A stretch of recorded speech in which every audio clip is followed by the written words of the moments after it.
Kaya umano maraming pag-amin at mga pagbibida na mas nakasama kaysa nakabuti kay dating Pangulong Rodrigo Duterte ay dahil may hangover pa ito sa pagiging presidente ng bansa ayon kay dating Presidential Advisor Ronald Llamas.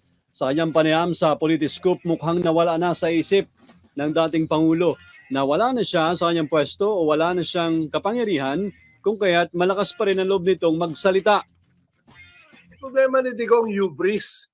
Hindi niya maiwasang magmalaki. Hindi niya maiwasang magyabang. Akala niya, presidente pa rin siya. Kaya kung ano-ano mga inaamin niya. Sa pagsisiyasat ni Llamas, dalawang bagay umano ang gustong ma-achieve ni Duterte sa kanyang pagsipot sa Senado at sa dati pa rin itong estilo ng pananalita nito. Ito ay para i-rally muli ang kanyang mga troops o supporters at galamay na unti-unti na manong nauubos. At para buhayin din ang template ng kanilang popularidad sa tao na kinagat noon ng publiko. Ang gusto niya, bago tuluyang mawala yon, i-rally niya yung troops nila. Di ba? Katulad ng ginagawa ni Trump sa US ngayon, di ba? Nirarally niya yung mga troops niya. Ikalawa ay para i-present ulit, kumbaga i-revive, no? Yung dati nilang template.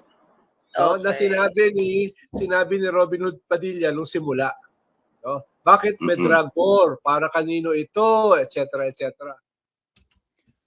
Posible namang nalagay sa alanganin ang posisyon ng mga kandidatong senador sa ilalim po ng bagong Pilipinas ticket ni Pangulong Bongbong Marcos sa pagsipot ng dating Pangulo sa pagdinig ng Senado na tinawag ni dating Senador Ping Lacson na invasion ng Senado. Sa bulong national scale up, baka magmukha naman na yung kanyang pamumuno ay sobrang hina. Hindi niya pwedeng kumpasan yung kanyang mga miyembro na nasa administrasyon.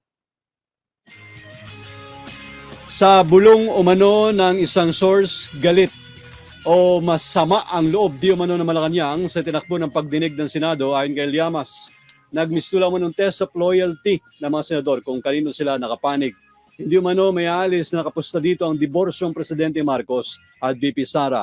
Sa ilang ulit na pagbibida ni Duterte para depensahan ang kanyang war on drugs, ay tinakpan ito ng harapan ang administrasyong Marcos sa pagsasabing nakabalik na ang mga sindikato ng illegal drugs at tumataas na naman ang drug-related crimes. Wala umanong sumalag sa mga senador na naroroon para ipagtanggol ang Marcos administration. Gayong present ang ilan sa admin bets gaya ni re-electionist Senator Francis Tolentino. Ito mano na ang rason ni Llamas kung bakit tumarap sa media si Senate President Francis C. Escudero upang isalba ang sarili at Senado sa pagkadismaya ng palasyo. Matatandaan po na matapos ang unang araw ng Senate hearing ay nagpa-interview pa si Escudero nga at sinabing pwedeng magamit sa korte o sa mga kaso sa inaharap ang mga pag-amin ng dating Pangulo sa Blue Ribbon Subcommittee.